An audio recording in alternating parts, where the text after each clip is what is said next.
eu convido você agora meditar na palavra de Deus comigo. Na verdade, Atos capítulo 16. Perdoe a falha. Atos capítulo 16.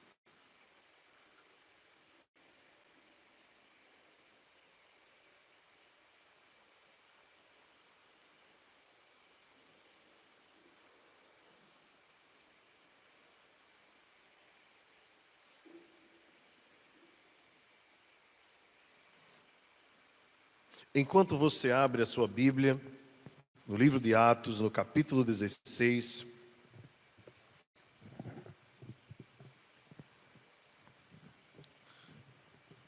eu gostaria de pensar com você um pouco nesta noite a respeito do isolamento.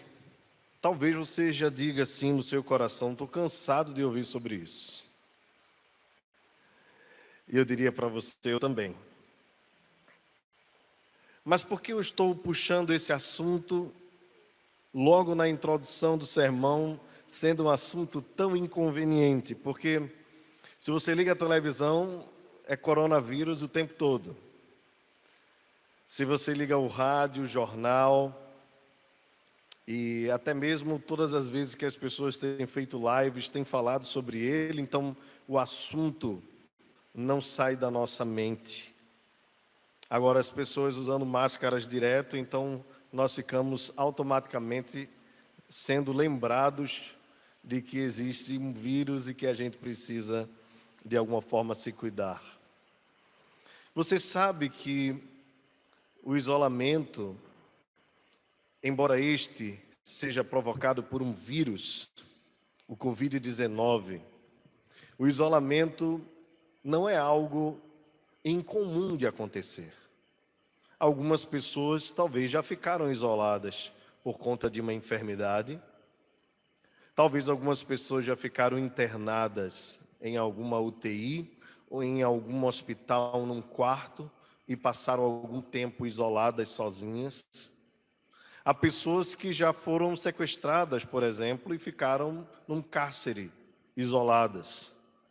Também há pessoas que, por conta de algum delito que cometeram, passaram algum tempo também isoladas. Inclusive algumas que injustamente foram condenadas, por exemplo, também existem esses casos, foram submetidos ao isolamento propositalmente. A igreja cristã, a igreja do Senhor, também já passou por períodos assim. Por conta da perseguição, muitos cristãos precisaram de alguma forma se isolar. Eu não sei se você lembra, mas no livro de Atos, depois de Pedro ser preso, quando ele estava num cárcere isolado, e quando sai daquele isolamento, ele vai até a casa de Maria, mãe de João Marcos, e eles, os discípulos, mais as mulheres, alguns dos apóstolos, estavam lá isolados, por conta da forte perseguição que os atingia naquele momento. Eu quero nessa noite falar sobre um isolamento que não durou muito tempo nesta ocasião, na vida do apóstolo Paulo, que foi um tempo curto, mas onde o apóstolo Paulo teve uma postura tão forte, tão importante, que eu quero trazer algumas lições para a nossa reflexão nesses dias de isolamento em que estamos vivendo, não por conta da perseguição ao cristianismo, pelo menos por enquanto, mas por conta desse vírus que assola o mundo todo. Também não poderia deixar de lembrar a você que em alguns países, muitos dos nossos irmãos estão isolados, inclusive na China, país que teve a origem do vírus, é o país onde muitos dos nossos irmãos, milhares, se não até milhões de irmãos, vivem o cristianismo comunitário de forma isolada. Interessante pensarmos um pouco a respeito disso, porque quando nós pensamos sobre a igreja perseguida, nós automaticamente pensamos naqueles irmãos e lamentamos por eles. E pensamos assim, olha, nós precisamos ir lá e confortar aqueles irmãos, porque eles conhecem o Evangelho agora e precisam ser fortalecidos. De fato, todos nós cristãos precisamos ser fortalecidos.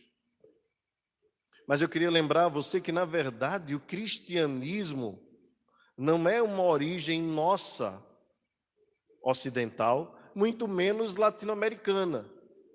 Na verdade, esses irmãos estão na resistência pelo Evangelho, pela causa de Cristo, há muito mais tempo do que nós. Porque o Evangelho começou lá, o cristianismo começou lá.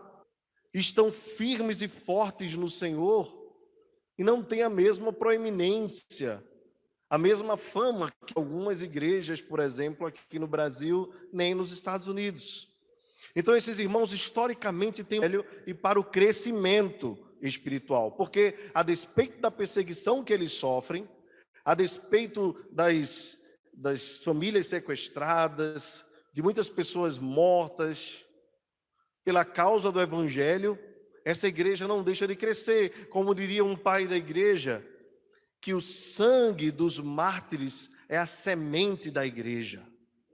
Quanto mais cristãos são perseguidos e mortos, mais a igreja cresce. Por isso que não é coisa boa bater em crente, porque a resistência só aumenta pelo poder do Evangelho. Isso historicamente tem sido comprovado. Por isso, irmãos, eu queria pensar com vocês, principalmente porque eu estou falando à igreja aqui no Grande Recife, aos irmãos de Fragoso, de Abreu Lima, do Janga, de Rio Doce. Talvez essa mensagem, se muito se estender, talvez não passe pelo nosso querido Brasil. Eu queria pensar com você sobre como nós cristãos podemos nos comportar de maneira varonil, de maneira agradável a Deus nesse período de quarentena, onde muitos de nós temos uma ação sem levarmos em consideração a igreja que sofre no mundo todo por conta dos séculos e às vezes até dos milênios. Abra sua Bíblia e leia comigo Atos capítulo 16, a partir do verso 27. O carcereiro despertou do sono e, vendo as portas do cárcere abertas, puxando da espada, ia suicidar-se, supondo que os presos tivessem fugido. Mas Paulo bradou em alta voz: não te faças nenhum mal, que todos aqui estamos. Então, o carcereiro, tendo pedido uma luz, entrou precipitadamente, trêmulo, prostrou-se diante de Paulo e Silas. Depois, trazendo-os para fora, disse: Senhores, que devo fazer para que seja salvo? Responderam-lhe: crê no Senhor Jesus e serás salvo, tu e casa. E lhe pregaram a palavra de todos os de sua casa. Naquela mesma hora da noite, cuidando deles, lavou-lhe os vergões dos açoites. A seguir foi ele batizado e todos os seus. Então, levando-os para a sua própria casa, lhes pôs a mesa e com todos os seus manifestava grande alegria por ter crido em a Deus em oração. Senhor nosso Deus, diante da tua presença santa e maravilhosa, temos a graça, a honra, o privilégio de podermos abrir a tua palavra e lê-la em nossa própria língua materna. Obrigado, Senhor, pelos tradutores. Obrigado por esses homens e mulheres de Deus que ao longo dos séculos têm dedicado e devotado suas vidas para que nações, povos, etnias possam conhecer a tua palavra escrita. Obrigado, Senhor, também, porque mesmo com essa pandemia e com o isolamento, não temos sido impedidos de transmitir a tua palavra aos irmãos que estão em casa. Obrigado, Senhor, porque temos a liberdade, chegamos aqui na tua santa paz e pela tua graça voltaremos na tua santa paz. E nenhum de nós está aqui com uma metralhadora apontada para as suas cabeças, para a sua cabeça. Pelo contrário, temos plena e total liberdade. Louvamos ao Senhor por isso. Queremos te pedir agora, Senhor, pelos irmãos que neste momento talvez não tenham nem a Bíblia em sua própria língua. E aqueles que a têm, talvez não podem abri-la e lê-la de maneira pública. E talvez se em suas casas forem achada esta palavra, podem ter suas vidas ceifadas. Te agradecemos porque temos essa liberdade. Te pedimos perdão, porque tendo-a, às vezes não desfrutamos. Tem misericórdia de nós, em nome de Jesus. Amém.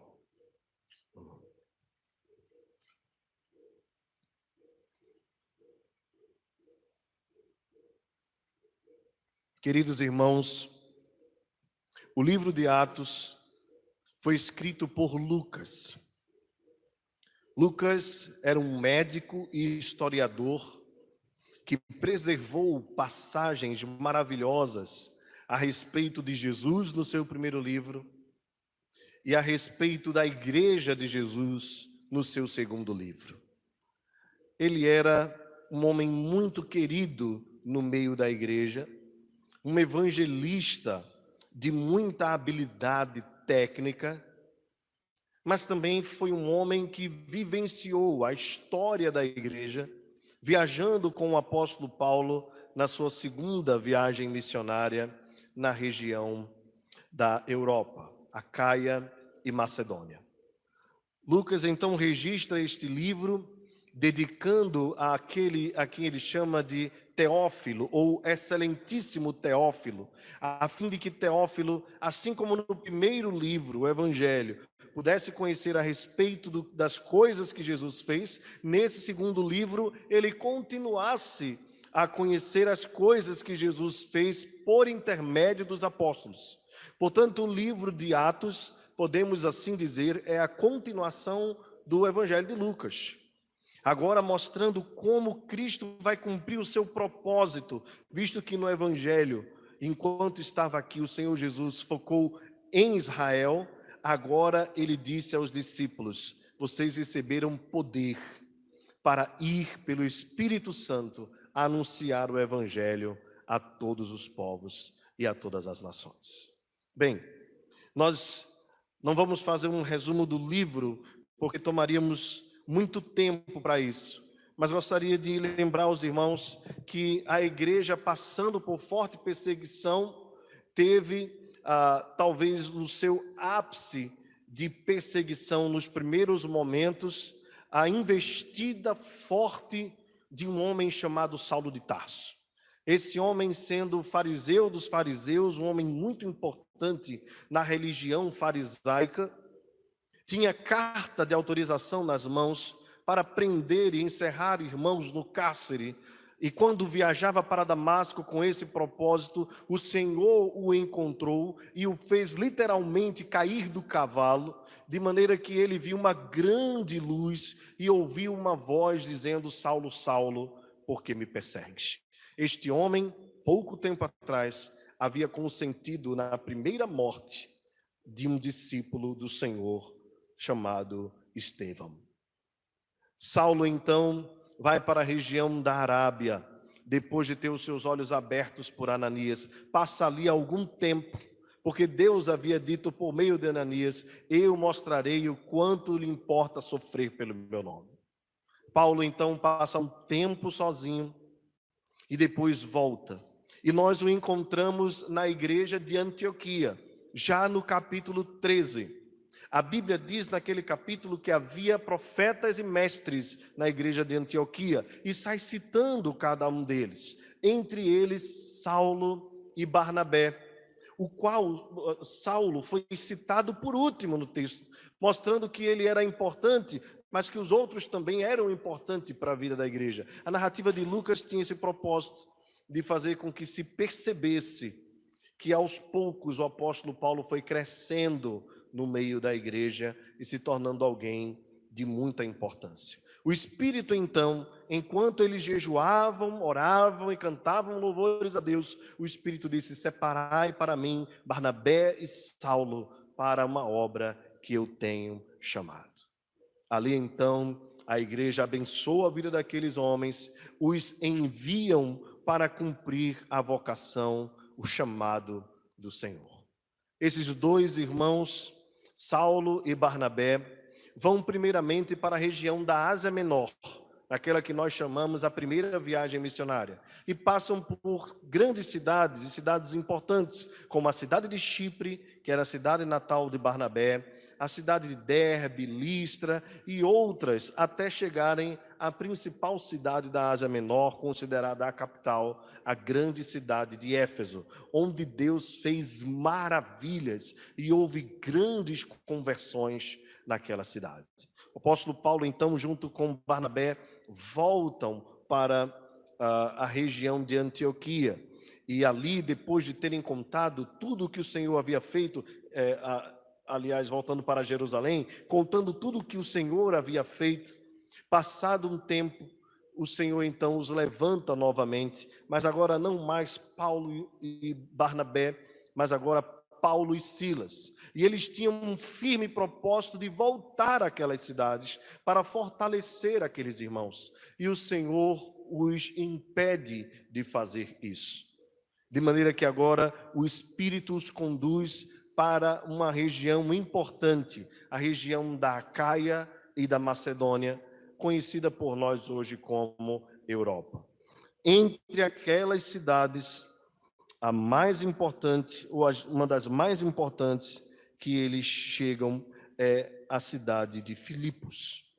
Na cidade de Filipos, depois deles terem passado por Troade e por outras regiões, naquela cidade há 3 conversões importantes depois da pregação do Evangelho. A primeira delas é a conversão de Lídia, uma mulher rica, vendedora de púrpura, que, segundo o capítulo 16, verso 14, diz que ela era natural de Tiatira e era temente a Deus. E o Senhor abriu o coração de Lídia para que ela pudesse atender às coisas que o Senhor falava através do apóstolo Paulo. Depois desta conversão, o Senhor os conduz até um lugar de oração, onde uma jovem que estava possessa de um espírito maligno se aproximou deles, um espírito adivinhador. E essa mulher se tornou um objeto de lucro para os seus senhores, o que mostrava que ela era uma escrava. Então, depois delas terem tido um encontro com aqueles grandes homens de Deus, o apóstolo Paulo e Silas retiram o espírito maligno da vida daquela mulher e o espírito saiu. Naquele instante, os seus senhores, irados contra eles, porque haviam perdido dinheiro, veja, observem a maldade, eles lucravam com a possessão maligna daquela mulher, ou seja, é o pecado em cima do pecado, o abismo chamando outro abismo. De tal sorte eles ficaram irados que conseguiram convencer as autoridades a lançarem Paulo e Silas no cárcere. O texto nos diz no capítulo 16, a partir do verso 19, que o carcereiro recebeu ordem para levá-los para o cárcere interior, prendeu os pés de Paulo e Silas num tronco. Observe então que nós estamos falando de um momento dramático, porque esses homens haviam dispostos os seus corações para fazerem a vontade de Deus. Eles disseram ao Senhor: Senhor, nós vamos ser obedientes ao teu chamado. O Senhor foi ao encontro de Paulo, particularmente conhecemos a história dele. Foi o Senhor quem foi ao encontro de Paulo, foi o Senhor quem o chamou. E agora Paulo vai sendo obediente a Deus em todas as coisas. Depois da primeira viagem, volta para Jerusalém, no capítulo 15, dá um testemunho belíssimo do que Deus havia feito, e tudo estava caminhando bem na vida e no chamado missionário daquele homem. E agora, buscando fazer a vontade de Deus, o Senhor diz: não, você não vai para tal região, você vai para essa. Então Paulo certamente pensou como eu e você: eu quero fazer a vontade do Senhor. E por fazer a vontade do Senhor, o que Paulo recebeu do Senhor foi prisão. O que Paulo recebeu do Senhor foi açoite. O que Paulo recebeu do Senhor foi os seus pés presos num tronco. O texto nos diz, no verso 22, que rasgaram as vestes deles e mandaram feri-los, açoitá-los com varas. Imagine você com as suas roupas rasgadas, imagine você com sangue escorrendo pelo seu corpo, imagine você com o seu couro, a sua pele rasgada. Talvez por conta daquilo ali, certamente vários hematomas, vários furos no seu corpo, vários cortes. Os corpos daqueles homens, e agora por fim são colocados num cárcere insalubre, talvez frio, cheio de mofo. E ali eles estavam expostos a infecções, a bactérias.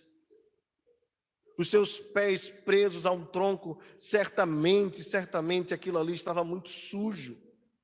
Certamente eles não tiveram um bom atendimento de comida, por exemplo. Certamente estavam sem beber água. E eles podiam pensar assim, se eles fossem teólogos da prosperidade, que tem algum pecado que eu cometi para que isso pudesse acontecer na minha vida. Se alguma coisa eu devo ter feito de errado. Mas não foi. Pelo contrário, foi o próprio Senhor que disse assim: eu vou te mostrar, Paulo, o quanto te importa sofrer pelo meu nome. Meus irmãos, isso aqui é um tapa na cara dos teólogos da prosperidade. Porque em nenhum momento, observe, em nenhum momento nós vemos o apóstolo Paulo reclamando absolutamente nada com Deus do que lhe estava acontecendo. Ou seja, esse homem estava sofrendo, tendo seu corpo elevado ao limite da dor. E o texto não mostra Paulo reclamando. Ele estava no isolamento, com fome, ferido, com a sua vida ameaçada, com outros presos ali que de fato eram pessoas perigosas, numa área insalubre, podre, escura, talvez fria demais durante a noite, quente demais durante o dia. E o texto nos diz no verso 27, no 25, que por volta da meia-noite, Paulo e Silas oravam e cantavam louvores a Deus. Meus queridos, quando o texto diz que eles oravam e cantavam louvores a Deus, isso marca o nosso coração e nos faz perceber o quanto nós somos crentes mimados. O quanto, quando nós somos tirados o mínimo da nossa zona de conforto, nós começamos um esquema de autodefesa, de autopiedade, de autocomiseração. E nós começamos a murmurar, a reclamar. Esses homens presos pela causa do Evangelho, isolados dos seus amigos, dos seus familiares, dos seus irmãos, dos seus patrícios, dos seus queridos. Esses homens, em plena meia-noite, elevam suas vozes para orar e para cantar louvores. Esse termo é importante aqui, porque não era um cântico qualquer. Eles não usaram suas vozes para dizer, por exemplo, Senhor, restitui, eu quero de volta o que é meu. Eles não levantaram suas vozes para dizer, quem me viu passar na prova e não me ajudou, quando vê a minha bênção vai se arrepender. Não. Em plena prisão, em plena dor, em plena situação de insalubridade, eles cantavam elogios a Deus.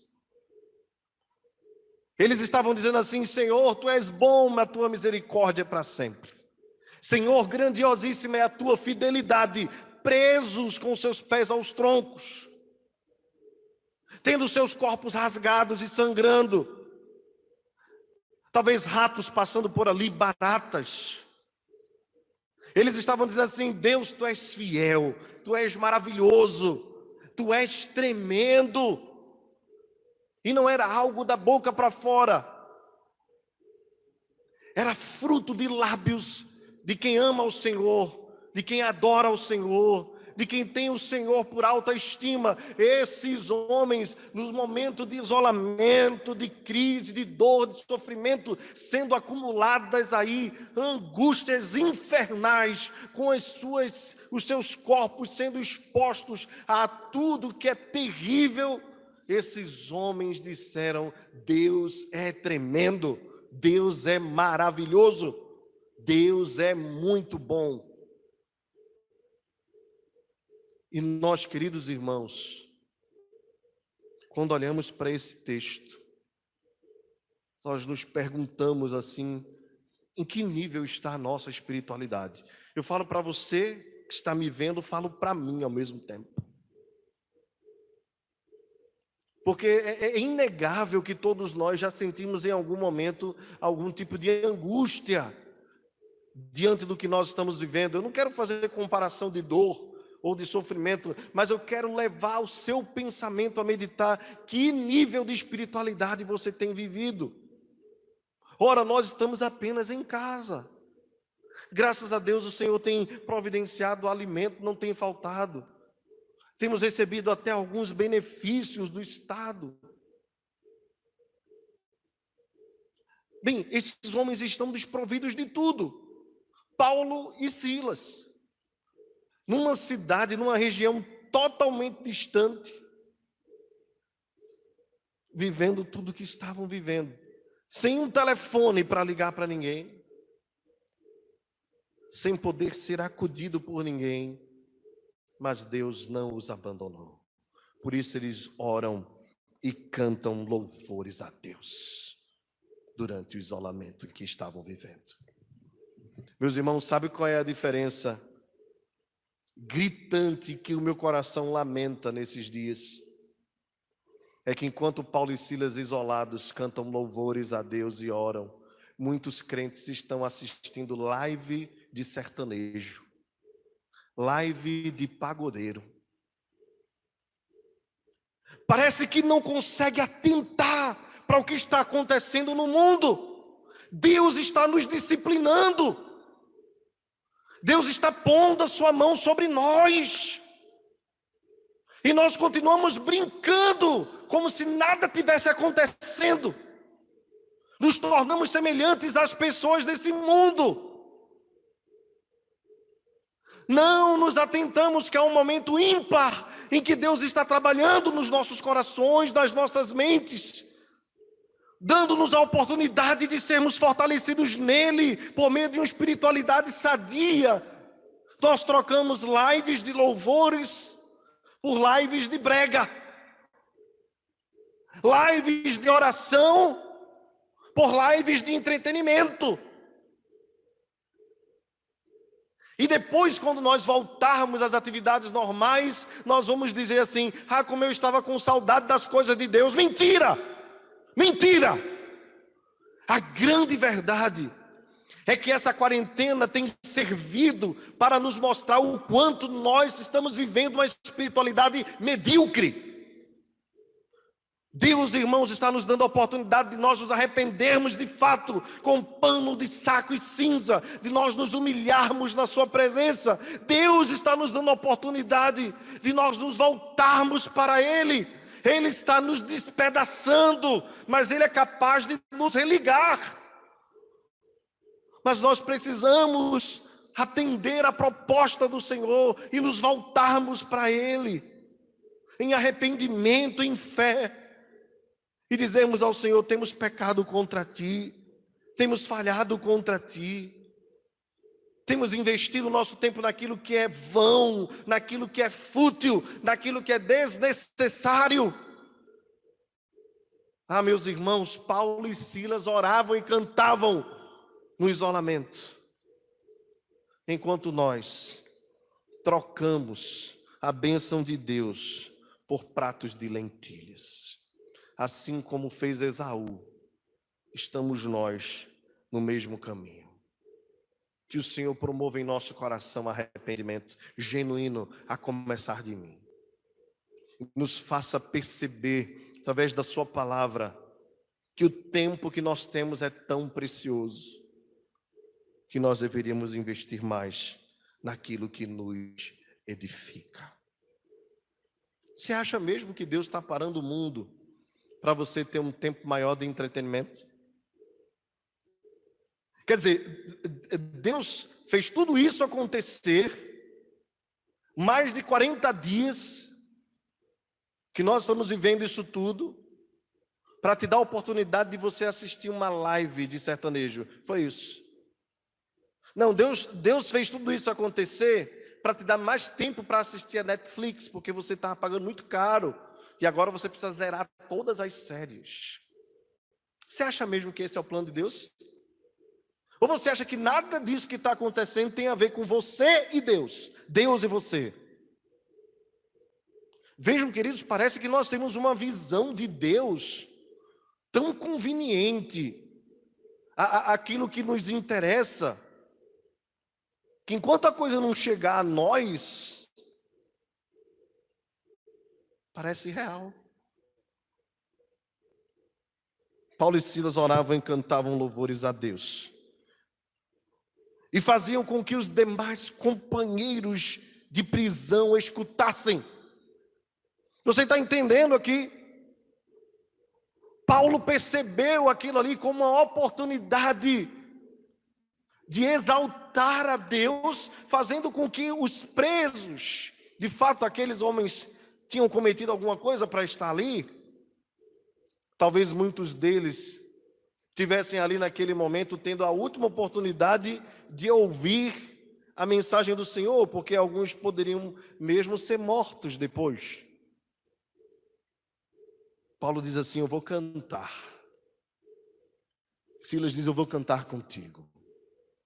E os presos escutam quem é Deus. Meus irmãos, isolamento, nós temos visto pessoas como essas aqui, o público que estava ouvindo os louvores que Paulo cantava, pessoas presas também, pessoas aprisionadas pelo pecado, pelo medo, pessoas com medo da morte. Nós temos visto pessoas com crises terríveis de ansiedade, porque estão com medo da morte. Nada mais natural de quem não conhece a vida e a vida eterna, o medo da morte. Eu não estou desdenhando deles, porque outrora nós vivíamos também sem esperança, mas agora nós temos a esperança da ressurreição. Temos a certeza que se morrermos, esse corpo corruptível vai deixar aqui nessa terra, no pó, a sua corruptibilidade, e nós receberemos do Senhor um novo corpo. Meus irmãos, para nós é lucro, mas para eles é desespero. Assim como esses homens estavam na prisão e tinham medo de morrer, nós estamos vendo pessoas próximas a nós com esse mesmo temor. E aí o que a gente faz? canta louvores a Deus, ora por essas pessoas. Veja que grande oportunidade Deus está nos dando. Deus está nos dando a mesma oportunidade, e olha, num nível muito maior do que Ele deu a Paulo e Silas. O problema é que esses homens aqui eram fiéis a Deus. E nós, infelizmente, muitas vezes temos vivido um evangelho abaixo da média. No verso 26, o texto diz que veio um terremoto que sacudiu os alicerces da prisão, abriram-se todas as portas e soltaram as cadeias de todos. Meus queridos, eu não estou dizendo que todas as vezes que você orar, e nem o texto está dizendo isso, que todas as vezes que você orar e que você cantar, as prisões vão se abrir. Não significa isso. Algumas pessoas vão dizer, através desse texto, olha, o louvor liberta. O texto não quer mostrar nada disso. O que o texto quer mostrar é que Deus estava ali com Paulo e Silas. E que o Senhor mesmo promoveu a abertura daquele cárcere. E o terremoto é para mostrar que não foi nada ordinário o que aconteceu ali, foi extraordinário. Foi uma ação do próprio Deus. Mas pense comigo. Parecia ser que tudo isso que Deus estava fazendo era em favor de Paulo e Silas, não é? Eles foram presos injustamente, vamos pensar. Receberam um açoite, os corpos sangrando, as roupas rasgadas, os pés amarrados aos troncos, um lugar insalubre, bicho terrível passando por ali, calor, frio, fome, sede. Então eles cantam e Deus dá vitória, não parece isso? E se eu disser a você que não é? Que o cuidado de Deus ali não foi com Paulo e com Silas. O cuidado de Deus foi com a vida do carcereiro. O foco aqui é a ação do Espírito Santo por meio de Paulo e Silas em favor da terceira vida que seria alcançada na cidade de Filipos. Depois de Lídia e daquela jovem adivinhadora, agora Deus faz tudo isso acontecer, inclusive a prisão de Paulo e Silas e tudo que eles sofreram, para alcançar uma vida, uma família. Observe que o texto diz que o carcereiro despertou do sono, vendo as portas do cárcere abertas, puxando da espada, ia suicidar-se, supondo que os presos tivessem fugido. Bem, vamos ser sinceros aí você, nós precisamos abrir o jogo. Se eu tivesse apanhado como Paulo apanhou daquele carcereiro, se eu tivesse com a fome que Paulo estava, se eu tivesse com a sede que Paulo estava, mesmo tendo cantado louvor a Deus, e eu visse a cadeia aberta, e brechasse de longe aquele carcereiro puxando a espada, eu ia dizer, é agora que tu vai morrer, danado. Eu ia dizer, pode morrer. E talvez esse seja o sentimento de muitas pessoas, agora Deus vai fazer justiça. Mas Paulo brada em alta voz. Paulo entendeu porque estava ali, que ele não estava ali em prol da sua própria felicidade, buscando a sua própria satisfação, mas que ele era um instrumento de Deus, para que mesmo por meio do sofrimento pudesse cumprir a vontade de Deus. Paulo não se alegrou com a possibilidade daquele homem se suicidar, embora ele tenha sido o seu algoz, embora ele tenha sido aquele que colaborou com os seus açoites no seu corpo. Ah, meus queridos, nós somos da era bateu, levou, de quem não leva desaforo para casa. Mas Paulo brada em alta voz, dizendo, não te faças nenhum mal, estamos todos aqui. O carcereiro então pegou uma luz, entrou de maneira corrida, precipitada, tremendo, prostrou-se diante daqueles homens, e Deus estava operando na vida do carcereiro. por meio de Paulo e de Silas. Meus queridos, encerrou o isolamento, mas a fé continua mesmo. Encerrou o isolamento, mas o chamado continua o mesmo.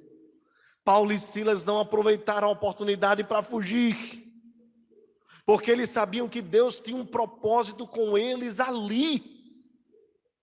Que, meus irmãos, é isso que nós precisamos entender. Olha, a história não gira em torno do meu umbigo e do seu umbigo. A gente tem meio que um narcisismo espiritual, que a gente acha que uma manga que caiu lá no Paraguai, eu não sei, nem sei se tem manga no Paraguai, foi um livramento de Deus nas nossas vidas, porque a gente se acha o centro do mundo. E a gente não entende que nós fazemos parte de uma missão de Deus. É mais do que a sua vida. Eu e você passamos. É um propósito eterno de Deus de redimir para si um povo. E durante esse processo, essa missão, Deus usa guerras, rumores de guerras, pandemias, epidemias, situações de fome, de pobreza, de riqueza. E nós fazemos parte desse projeto todo. Cabe a nós entendermos o nosso papel, o nosso lugar.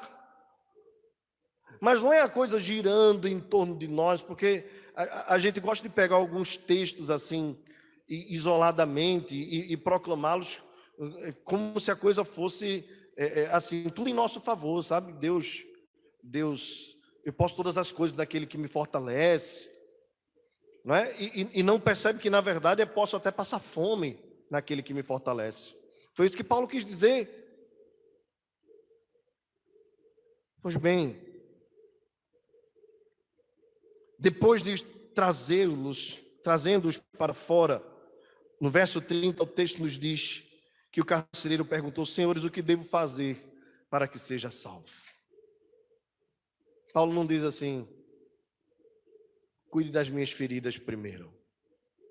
Paulo não diz assim: estou com fome. Paulo não diz àquele homem assim: espera um pouco, eu vou tomar um banho, depois que eu comer, aí eu te conto essa mensagem. Não, Paulo tinha urgência.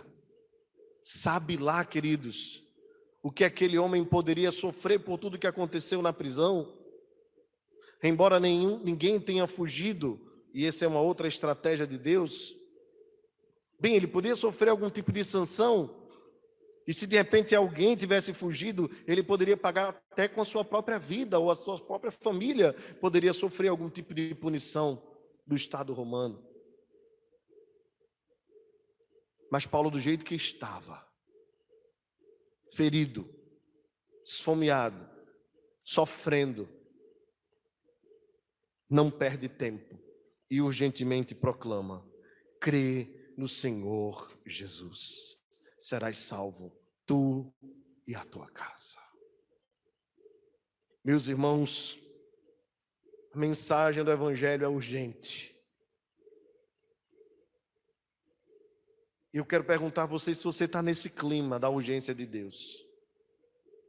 Se você já está nessa atmosfera, se você está percebendo o que Deus tem feito. Ou se você tem passado por essa pandemia como qualquer outra pessoa passa. E aí as pessoas levantam suas teses de que nós vamos sair melhores, de que o ser humano vai sair mais solidário, mais generoso. Olha, queridos, eu sinceramente tenho fortes dúvidas quanto a isso. Para não dizer certeza de que o mundo se tornará ainda pior depois dessa pandemia. Nós já vamos ver os reflexos daqui a pouco. Crise econômica. E eu não sou o profeta do mal, e nem quero proclamar aqui coisas que não tenho convicção. Mas posso dizer aos irmãos que nós teremos dias difíceis daqui para frente. E a questão não está, queridos, sinceramente, como serão os próximos dias. A questão é como eu e você seremos. E, na verdade, como eu e você somos. O nosso caráter em meio a tudo isso tem mais valor para Deus e é mais importante do que as circunstâncias que estão ao nosso redor. Você vai se tornar alguém mais confiante em Deus, mais temente a Deus. Você vai se tornar alguém que vai buscar viver um estilo de vida mais simples, compartilhando o pouco que você tem com alguém. Você vai se tornar alguém mais generoso, mais fiel a Deus. Depois que esse homem recebe a palavra de Deus junto com a sua casa, o texto diz, no verso 33, naquela mesma hora da noite, como um sinal da sua conversão, cuidando deles, de Paulo e de Silas, lavou-lhe os vergões dos açoites que ele mesmo ou promoveu ou permitiu promover, consentiu. A seguir ele foi batizado e todos os seus, não há dúvida de que houve batismo para toda a família naquela casa. Então, levando-os para sua própria casa, lhes pôs a mesa e com todos os seus manifestava grande alegria por terem crido em Deus. Observe aqui, Paulo cuida das coisas de Deus. Deus cuida das coisas de Paulo. Meus irmãos, a Escritura nos diz que nós devemos buscar em primeiro lugar o reino de Deus e a sua justiça. E todas as coisas nos serão acrescentadas. Tudo o que nós necessitamos. Paulo se preocupa primeiramente em atender o propósito de Deus, porque Paulo percebeu que não estava naquele cárcere de graça, nem fruto do acaso, mas que tinha um propósito claro. E Paulo cumpre o propósito, cuida dos planos de Deus, e Deus cuida dos cuidados de Paulo. Meus irmãos, é hora de nós restabelecermos os nossos caminhos, reafirmarmos os nossos pés. É hora de nós nos voltarmos para Deus, para perceber o que Ele quer fazer por meio de nós, através de tudo isso que tem acontecido, e cuidarmos das coisas de Deus. O apóstolo Paulo diz, eu ressuscitei com Cristo para buscar as coisas que são do alto, e não as coisas da terra, onde Cristo está assentado à direita de Deus Pai. Ah, pastor, mas não tem nenhum problema de eu escutar live de sertanejo. Não estou dizendo que é pecado. Só quero pensar com você se é prioridade. Eu só queria pensar com você se assistir live de pagode é mais importante do que você participar da live de oração da sua igreja. Eu só queria perguntar a você se é mais importante, e ao mesmo tempo que pergunto para mim, brigar pelas coisas deste mundo, inclusive questões políticas, do que lutarmos para que a causa do Evangelho seja conhecida e proclamada. Bem, não era pecado grave Marta está ansiosa, andando de um lado para outro, ocupado com coisas. E olha que era servir a Deus, a Jesus. Mas Jesus disse que ela escolheu a melhor parte e essa não lhe seria tirada. Nessa quarentena você tem escolhido a melhor parte? Nessa quarentena você tem aproveitado o melhor de Deus? Do tempo que Ele está te dando, das oportunidades que Ele está te dando? Bem, Deus não nos chamou a uma vida cristã medíocre. Deus nos chamou a uma vida firme e abundante na sua presença. Nesse instante em que estamos aqui, tendo esse privilégio de ouvir a palavra de Deus, nesse instante que você tem o privilégio dadas para as suas cabeças, há irmãos nossos que estão agora sofrendo porque não podem se encontrar e se reunir para cultuar a Deus. Há irmãos nossos, enquanto nós passamos a semana sem nem tocar nela, que não tem a Bíblia Sagrada para lê-la. Que tipo de isolamento você tem vivido? Algumas pessoas estão vivendo um isolamento duplo. Um duplo isolamento nesses dias. Isoladas do mundo por causa do vírus. Isoladas de Deus por conta da dureza do coração. A minha oração é que esse segundo isolamento seja quebrado antes do primeiro. Antes que o primeiro. Porque ainda que nós tenhamos a liberdade de desfrutarmos das coisas do mundo que nós tanto queremos, digo as coisas boas, se nós continuarmos isolados de Deus, tudo perde o sentido. Porque a vida sem Deus é nada, absolutamente nada. Que Deus tenha misericórdia de você e que o Espírito alcance o teu coração através da sua santa palavra nesta noite. Vamos orar mais uma vez? Peço que você baixe a sua fronte, feche os seus olhos e faça a sua oração. Converse você com o Senhor, só você e Deus. E peça ao Senhor que te ajude neste momento.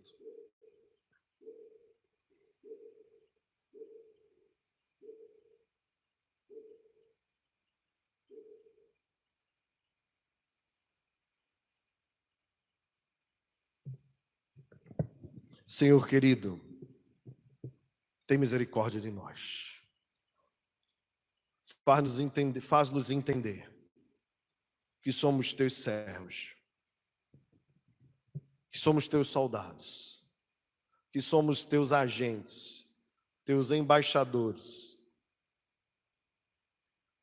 e que nós não podemos e não devemos passar por esta pandemia como os demais. Nós somos diferentes.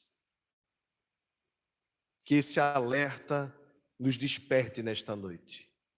A começar de mim, quebra os nossos corações. E que o Senhor seja a nossa canção. Que o Senhor seja o nosso louvor. Que ao desfrutarmos destes dias, possamos fazê-lo como Paulo e Silas, orando e cantando louvores ao Senhor.